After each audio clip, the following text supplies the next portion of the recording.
Olá, bom dia! Retomando aqui as lives no Instagram, agora sem um horário previamente definido, não é mais às 5h55 da manhã, né? Porque também no Rio Grande do Sul é muito frio nesse momento, para acordar muito cedo. Hoje está frio, você pode ver que eu deixei até de fazer a barba, porque realmente, né? E eu dediquei agora os últimos dias, o final de semana, a alguns estudos, né, fazendo uns ajustes nas minhas mentorias, e quero começar refletindo sobre algumas histórias. Então, sabe aquele cara que é empresário, aquele cara que já é gestor, sei lá, gerente, diretor de uma empresa, que já tem, né, a idade que eu tenho, por exemplo, 50 anos, 50 e poucos anos, mas que ainda tem uma certa imaturidade e que também não demonstra plenitude na sua forma de agir, de tomar decisões, ou então é aquela pessoa que tem diversas dependências, né? Diversas dependências, por exemplo, é uma pessoa que depende de ganhar mais dinheiro, né? Tem uma certa escravidão com as coisas materiais, ou seja, está sempre correndo atrás da máquina, está sempre precisando provar alguma coisa para alguém. Então muitas vezes eu vejo, né, pô, aquele gerentão, aquele diretorzão da empresa, e que tu percebe assim que o cara já viveu, já tem 50 e poucos anos, 60 e poucos anos, mas quando vai falar com o dono da empresa, né, que é o seu chefe, o cara vira um cachorrinho, né, com todo respeito, mas é uma pessoa que denota ainda muita dependência. E enquanto nós tivermos dependência, enquanto nós não tivermos plenitude, a gente não vai ter maturidade. E o grande desafio da maturidade, ele passa por diversos processos de aprendizado. E enquanto esses processos não acontecerem, nós vamos continuar encontrando empresários que têm grandes problemas de dependência emocional, de dependência física. E o que é uma dependência emocional? Então, por exemplo, você pode ter um empresário que ele tem uma dependência emocional com relação aos amigos. É aquele cara que, poxa, ele é um grande empresário, mas ele ainda continua precisando beber com os amigos, quando não usar drogas com os amigos. Como assim esse cara? Lá dentro da empresa ele é o bambambam, mas quando ele está no boteco ele é o bebum? Quer ver outra dependência emocional? É aquele grande empresário, e isso é muito comum, né? Principalmente em famílias herdeiras, que o cara dentro da empresa ele consegue executar um papel aparentemente maduro, mas quando ele encontra, né, seu pai, sua mãe, ele volta a ser aquele menino que sempre foi desde criança. Por quê? Porque ainda não conquistou, ou seja, ainda não entendeu o que é a plenitude, não entendeu o que é a maturidade. E enquanto, né, nós tivermos empresários, né, quando eu falo empresários estou falando de homens e mulheres, acontece que 90% ou mais dos meus clientes são homens, então eu acabo falando no sexo masculino. Então, que nós tivemos esse empresário muito imaturo, ainda sem uma vida com plenitude, nós vamos ter grandes problemas. E é exatamente isso, né, que a gente precisa entender. Eu sempre observo duas obras, que são duas obras dois livros, né, que eu utilizo muito nos meus trabalhos, que é os 7 hábitos das pessoas altamente eficazes, né, do Covey, ele está aqui em algum lugar, e também Inteligência Emocional, do Goleman. Então vamos começar pelo inteligência emocional. Quando a gente quer dizer que a pessoa está madura, a gente pode dizer que ela tem um coeficiente emocional elevado. Por exemplo, nos meus treinamentos eu desenvolvi uma ferramenta em que os meus alunos respondem um questionário, e esse questionário, por questões matemáticas ali, que eu organizei, a pessoa consegue identificar o percentual de maturidade que ela tem. Então, a maioria dos meus alunos, eles respondem, né? Eu lembro bem das estatísticas, muitos deles têm 65, 70, 80, 85% da inteligência emocional. E o que eu desafio é você encontrar, né, onde está o seu próximo 1% da sua inteligência emocional, que na verdade traz maturidade.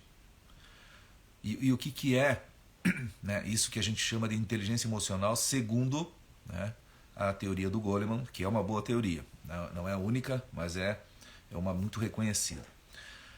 É um conjunto de 5 requisitos. Os 3 primeiros requisitos têm a ver com o eu, com o individual. E também, esses 3 primeiros requisitos, eles proporcionam para o indivíduo a independência. Isso quer dizer o seguinte: se eu não tenho esses 3 primeiros requisitos, eu sou dependente. Eu conquisto a independência, ou seja, começo a ficar mais maduro, começo a construir a minha plenitude, quando eu tenho esses 3 primeiros requisitos alinhados. E quais são esses 3 primeiros requisitos? O primeiro deles é o autoconhecimento. Uma boa parte das pessoas no mundo não se conhece. E é por isso que muitas vezes a gente precisa tirar um tempo para se conhecer. Aliás, tem uma piada que eu sempre conto, né, nas minhas palestras ou treinamentos, que é uma piada que eu ouvi de um taxista em Cuiabá. E eu não vou conseguir imitar o sotaque, né? A piada é muito engraçada com o sotaque. Mas o cara falou que numa sexta-feira santa, ele resolveu pescar, né? E segundo a religião dele, fazer qualquer trabalho na sexta-feira santa era pecado, né? Então ele não poderia ir pescar. Então ele chegou na casa da mãe dele e falou: olha, mãe, eu vou pescar para pegar um peixe para a gente comer na sexta-feira santa. E a mãe dele: não vai, meu filho, não vai, que isso é pecado. E ele disse: eu vou. E ele foi pescar. Chegou com a sua varinha de pesca na beira do rio, sentou bem na barranca e ficou ali pescando, esperando o peixe, né? Até que ele se descuidou, escorregou e caiu para dentro do rio. O rio muito fundo, né? E ele não sabia nadar. Então ele caiu e foi afundando até que ele bateu no chão, uns 2 ou 3 metros de profundidade. E ele deu um impulso com toda a força e subiu. Quando ele subiu, ele conseguiu agarrar uma árvore, né, que estava ali. Então ele agarrou no galho daquela árvore. Quando ele agarrou naquele galho daquela árvore, ele apavorado, imagina, não sabia nadar, já estava se afogando. Ele escutou uma voz que veio de trás dele, que dizia assim: quem é você?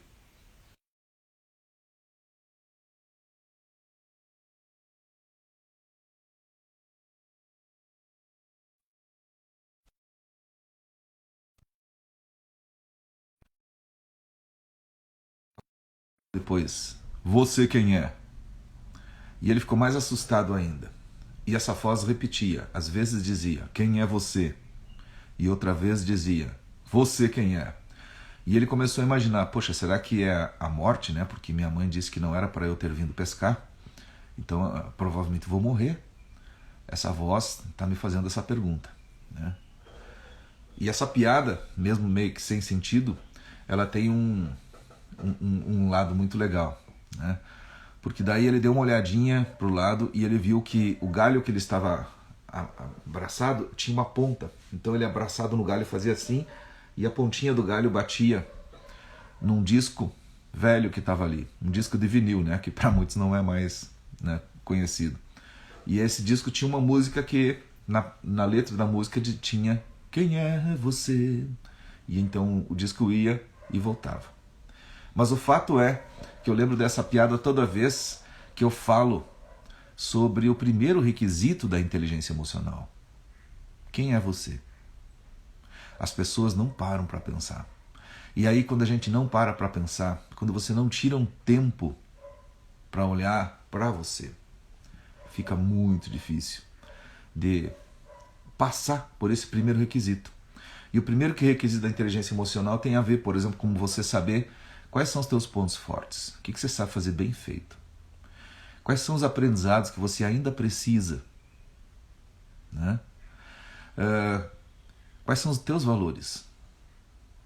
Quantas pessoas vivem ou viveram a vida sem nunca parar para pensar naquilo que elas dão importância? Por exemplo, eu faço muito um exercício em salas de aula que eu peço para os meus alunos calcularem ou então estipularem qual é a ordem dos seguintes valores. Eu boto ali família, trabalho, dinheiro, amigos, por aí. E aí sempre o pessoal, na hora de fazer essa priorização, eles pensam, muitos ficam na dúvida, né? Poxa, será que amigos é mais importante do que o trabalho? Será que o dinheiro é mais importante do que a saúde? E enquanto você não tiver essa clareza, você não sabe quem é você. Enquanto você não sabe quem é você, não cumpre o primeiro requisito da inteligência emocional, ou seja, você não está maduro, você não tem independência, você está dependente de descobrir isso, para depois viver a vida. Então esse é o primeiro requisito, né? Então tem diversos elementos que fazem com que a gente se conheça. O outro jeito da gente se conhecer é você dar tempo para você se conhecer. E é muito difícil.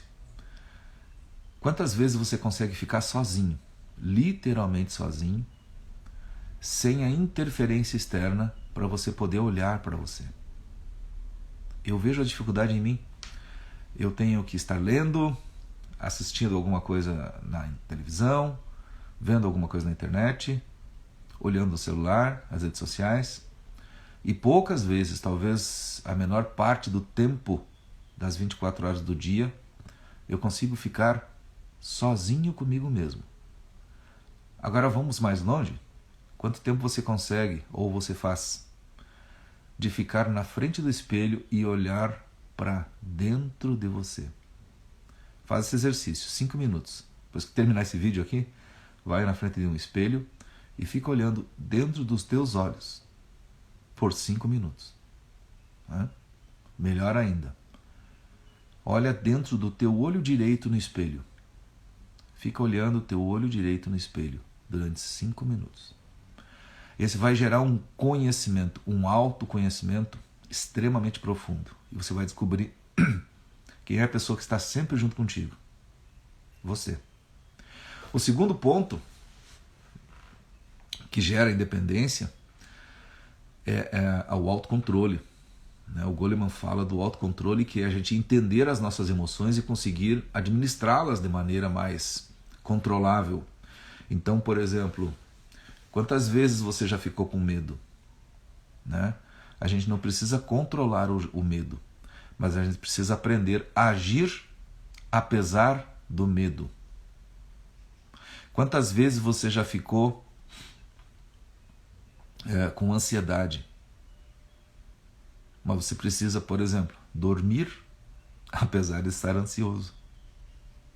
As pessoas que não têm autocontrole, elas não controlam a si, então elas não conseguem ser plenas e elas ficam dependentes. E o pior, que muitas vezes ficam dependentes químicas. Quantas pessoas precisam tomar remédio para dormir? Quantas pessoas são dependentes de tomar por um gole a mais? Lembrei de uma música do Bruno Marrone, né? Quantas pessoas precisam beber bebida alcoólica? Ou fumar cigarro ou outras coisas? Quantas pessoas precisam cheirar alguma coisa para se sentir bem?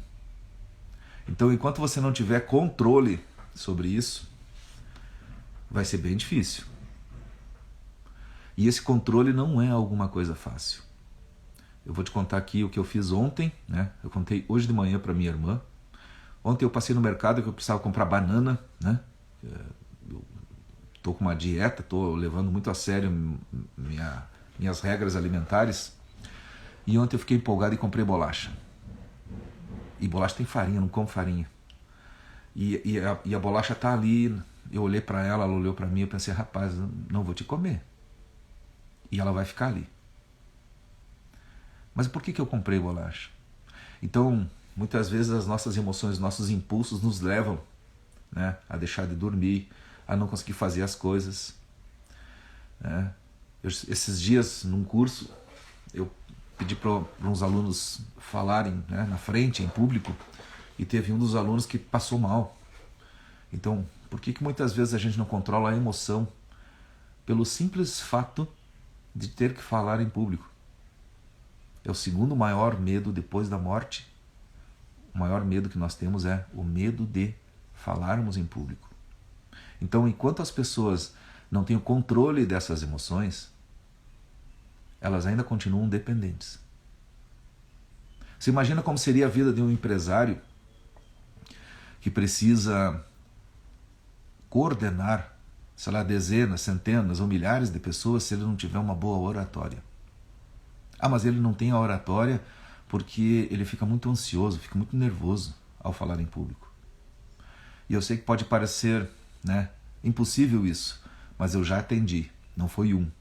Foram alguns empresários que a gente fez mentoria para o cara superar, para o cara resolver o pânico de falar em público, porque ele nunca falava em público. Ah, mas o cara era milionário, mas extremamente frustrado porque não conseguia dar a sua mensagem para a sua equipe. Então isso é dependência total.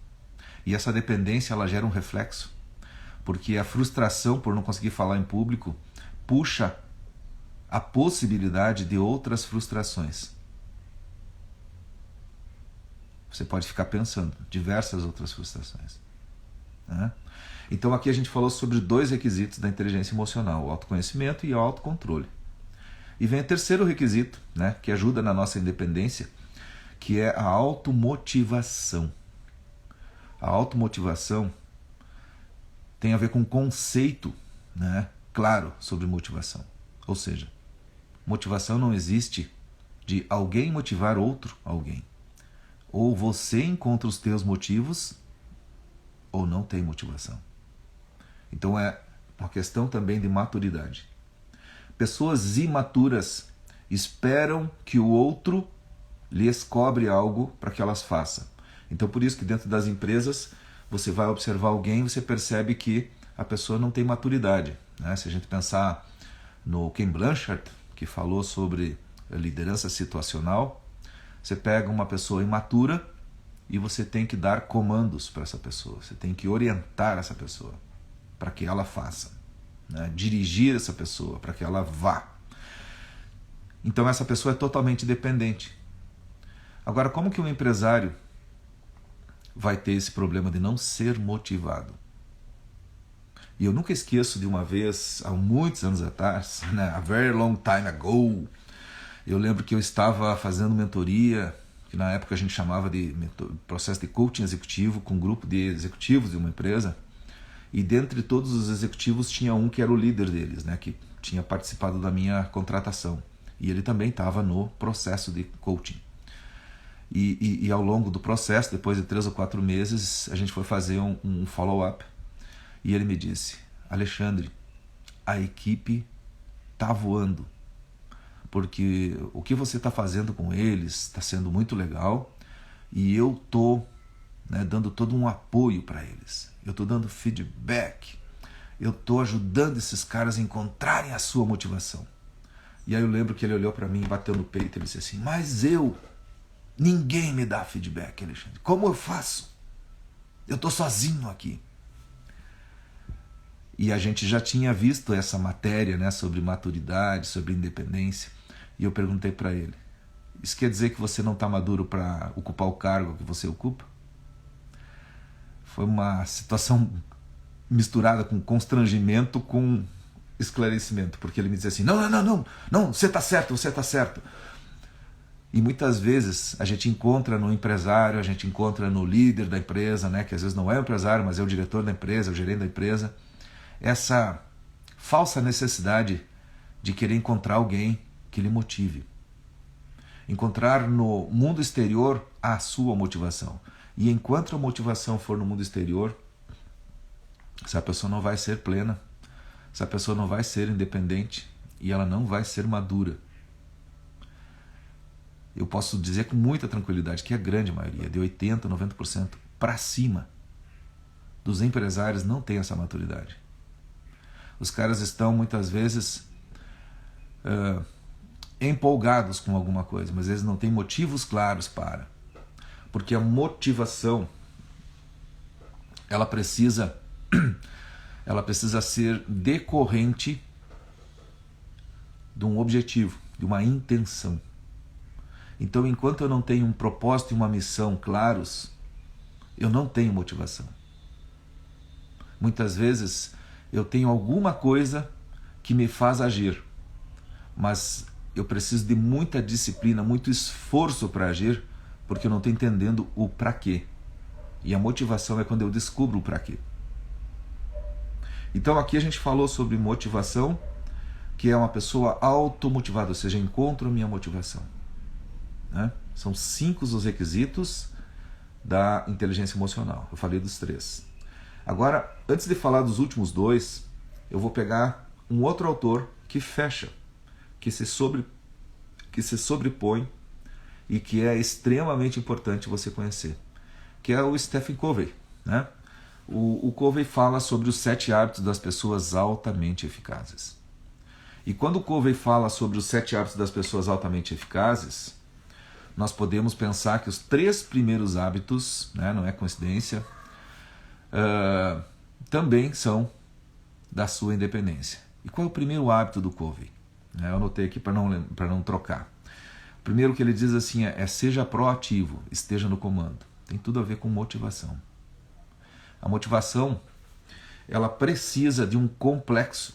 Então é quando eu tenho um objetivo, certo? Quando eu tenho clareza de para onde ir, eu começo a agir em direção. Então a proatividade entra agora como sendo o elemento essencial de uma pessoa motivada. Ou seja, se eu não tenho o comando, né, do meu dia, da minha vida, eu gosto muito de mostrar um negócio que eu tenho na minha mesa, todas as vezes que eu faço live eu mostro, né, que é a agenda. Né, tá aqui minha agenda. Eu tenho uma agenda semanal. A única pessoa que manda em mim, essa pessoa não, né? O único elemento que manda em mim é a minha agenda. Por quê? Porque a proatividade tem a ver com direção. Se você for proativo, sem direção, você corre ao redor do seu rabo a vida inteira. Então aí a motivação, ela tem um sentido. Ou seja, eu tenho clareza de direção, sei para onde eu quero ir. Eu tenho uma intenção clara. Eu tenho propósito definido, missão definida, eu tenho objetivos claros, metas com prazos. A partir desse momento eu posso ser proativo. Então aí eu estou livre do mundo, eu estou livre dos outros, eu estou livre das emoções. Aliás, se a gente for falar sobre emoções, pessoas que não são proativas, elas deixam de agir e a gente só age no presente. Elas deixam de agir porque elas estão com medo do futuro, ansiosas sobre o futuro, então elas estão rancorosas sobre o passado, elas estão olhando alguma história, sentindo alguma coisa ruim, por exemplo, culpa, entendeu? E aí, em função disso, essa pessoa, ela não tem proatividade, se foi motivação. Esse é o primeiro hábito do Covey. O segundo, que também proporciona a independência, é comece com um objetivo em mente, que é o que eu já falei aqui. Então, você começar o seu dia sem saber o que você vai fazer do seu dia é correr atrás do rabo. Você começar o seu mês sem saber o que você vai fazer durante aquele mês é perder esse mês. Começar o seu ano, viver a sua vida sem um objetivo claro, é jogar sua vida fora. É você ser dependente de outros. E vamos combinar, não está certo e não está errado. Mas é uma questão de mentalidade, de consciência e de escolha. Quantas pessoas não têm um objetivo? Quantas pessoas você conhece que não têm objetivo? A maioria. São pessoas que vivem, né, a vida Zeca Pagodinho.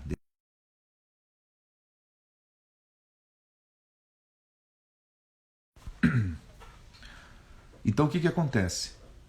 Se eu não tenho objetivo em mente, eu não tenho uma intenção clara, como que eu vou administrar o meu dia? Ou seja, dependência total do ambiente. Se está frio, se está quente, se o meu chefe diz, se o meu chefe não diz, se eu vou para o lado direito, se eu vou para o lado esquerdo. Então uma boa parte das pessoas não vai ter clareza de como administra seu dia. Simples, porque elas não têm objetivo em mente. E quando elas não têm objetivo em mente, qualquer coisa serve. Então aqui a gente está falando de maturidade, de independência e de plenitude. A plenitude só vem quando você está maduro. A maturidade você conquista, como eu já falei aqui, com a inteligência emocional, os 3 primeiros requisitos. Né? Quem chegou agora aqui depois vai ter que assistir o início aí que eu falei sobre os 3 requisitos fundamentais da independência. Agora eu estou falando sobre os 3 primeiros requisitos, os 3 primeiros hábitos dos 7 hábitos das pessoas altamente eficazes. E agora sim a gente falou sobre começar com um objetivo em mente e depois faça primeiro o mais importante, que é o 3º hábito. Então, enquanto você não tiver clareza de prioridades, é muito provável que você vai ficar perdido num emaranhado de desejos. Porque a maioria de nós, seres humanos, a gente pode ter muitos objetivos, a gente pode ter um plano repleto de objetivos. Mas a probabilidade que o presente, né, esse momento aqui, ele só permite que você faça uma coisa. Quantas vezes já aconteceu com você? Isso já aconteceu comigo. Que eu acordo de manhã e eu fico assim ansioso, né, por a vida acontecer. Então eu não sei se eu faço primeiro o café, se eu escovo os dentes, se eu ponho o calçado, se eu ligo o computador. Então fica uma ansiedade, né? Agora imagina isso levando-se para a vida. Então muita gente, por exemplo, não sabe se ele vai trabalhar primeiro, se ele vai primeiro cuidar do corpo, se ele vai cuidar da família, se ele vai fazer uma leitura. E por isso, como ele tem muitas dúvidas, ele acaba não fazendo nada. Então se você não tem um objetivo em mente, e se você não tem prioridade sobre qual é a primeira coisa que precisa ser feita, é bem provável que você ainda fique dependente. Mas fica dependente de quem, Alexandre? De outros. Ou então fica dependente das tuas emoções. Porque isso vai provavelmente gerar uma ansiedade em você. A ansiedade, ela vai paralisar você. Ou o medo vai paralisar você. Uma boa parte das pessoas no mundo está tomando remédio por causa de ansiedade, por causa de medo. E uma boa parte das pessoas no mundo, eles estão ansiosos porque simplesmente não definiram um objetivo. E se definiram, mal e porcamente, eles não definiram a prioridade. E por isso ficam dependentes das emoções, ficam dependentes do mundo exterior. Então é exatamente isso que você precisa parar a pensar agora. Conquistou a independência, agora a gente pode voar, certo? Eu poderia chegar agora aqui e continuar falando para você sobre as 5, né? Porque eu falei de três requisitos, os 3 requisitos da inteligência emocional: a autoconsciência, o autocontrole e a automotivação. As próximas 2 são a nossa capacidade de gerar empatia, ou seja, de administrar, né, as relações, e depois fazer a gestão dessas relações, né, tanto profundamente quanto ao longo do tempo. Mas isso é assunto para um outro papo. Da mesma forma que a obra do Covey traz o hábito 4, 5 e 6. Né? O hábito 4, por exemplo, fala sobre pense ganha-ganha, que tem a ver com a sua habilidade de conviver em sociedade, ou seja, aqui a gente está agindo com outras pessoas. O hábito 1, 2 e 3 cria a sua independência, que é a minha intenção hoje, provocar você refletir sobre a tua independência, sobre a tua maturidade e a tua plenitude, certo? Mas depois, né, tem os próximos passos que a gente normalmente trabalha nas mentorias com os nossos clientes. Ou seja, como é que se lida ganha-ganha com a tua equipe, com os teus fornecedores, com os teus clientes, com a tua família, esposa, marido, filhos, pai, irmão, né? O pensar ganha-ganha é uma arte. E essa arte ela precisa de requisitos, né? Eu utilizo muito a metodologia da escola de Harvard, que são os 4 princípios de grandes negociadores. O principal autor é o William Ury, né? Quem quiser pesquisar aí. Depois diz o seguinte: primeiro compreender, para depois ser compreendido. E aí entra um exercício bastante difícil para a gente, né? Que gosta de falar principalmente. É quando você estiver convivendo com pessoas, antes de você querer expor o que você pensa, antes de você querer apresentar os teus interesses, se interessar um pouquinho mais pelo outro, escutar um pouquinho mais e gerar um processo empático, né? Se colocar no lugar das pessoas. É um exercício bastante difícil, mas quando você começa a fazer, né, aos pouquinhos você começa a perceber a grandeza e a riqueza que existe no mundo lá fora, principalmente nas pessoas que convivem com você. Eu não sei se você já fez esse exercício de olhar para um colega de trabalho. Não sei se você já fez esse exercício de olhar para sua esposa, se você é um homem que está me assistindo. E procura se colocar no lugar dela. E você vai ver a pessoa maravilhosa, rica de detalhes que tem ali, mas não detalhes físicos. Faz esse exercício. E depois cria sinergia, né? O sexto hábito do Covey, ele fala sobre criar sinergia. O que é criar sinergia? É quando a gente pensa que 1 mais 1 pode ser bem maior que 2. E aí entra aquele ditado famoso, né? Eu acho muito legal esse ditado, que diz o seguinte, né? Sozinho a gente faz as coisas bem rápido, né? E eu muitas vezes eu gosto de fazer as minhas coisas sozinho porque eu não preciso explicar para ninguém e a gente acaba trabalhando que nem um doido. Mas em equipe, junto com alguém, a gente vai muito mais longe. Então, toma cuidado, porque eu sei que às vezes você está muito preocupado com a velocidade para chegar onde você deseja. Mas será que você sabe onde você quer chegar? Agora, se você, em vez da velocidade, você pensar na qualidade da viagem, talvez o primeiro requisito de uma boa qualidade para a viagem que você vai fazer é a companhia. Com quem vai? Olha, quem vai com você nessa viagem, certo? E aí a gente chega no sétimo hábito, que é maravilhoso, né? O Covey diz o seguinte: afine o instrumento. Tire um tempo para você fazer o que eu faço de vez em quando. Uma boa leitura, participar de uma boa mentoria, né? A live de hoje aqui foi motivada por uma mentoria que eu fiz ontem, que terminou quase 11 horas da noite, e eu perdi o resto dos cabelos pensando. E é exatamente esse o propósito que eu quero que você reflita. Existe um post aqui no canal, ou melhor, aqui na timeline do Instagram, não estou no YouTube, né? E aqui na timeline do Instagram tem um post onde eu estou falando sobre a abertura das vagas de uma das minhas mentorias, que é a mentoria Premium. Então, se você tiver curiosidade, dá uma olhadinha ali, que é ali onde eu ajudo empresários, diretores, gestores a encontrar sua plenitude, a construir de uma maneira sistêmica, orquestrada e validada como que você pode ser visto como uma pessoa madura, como que você pode pegar a sua independência e, a partir dessa independência, ajudar outras pessoas, seja na sua equipe, seja na sua família, no seu círculo de amizades, sendo um verdadeiro líder no sentido amplo da palavra. Tá legal? Desejo uma ótima terça-feira para você e a gente se encontra agora com mais frequência aqui, porque eu vou começar a retomar aquela nossa brincadeira. Tem uma série que eu estou devendo aqui para vocês que eu não esqueci, só eu tinha definido outras prioridades. A gente se vê em breve. Um grande abraço, ótima terça-feira.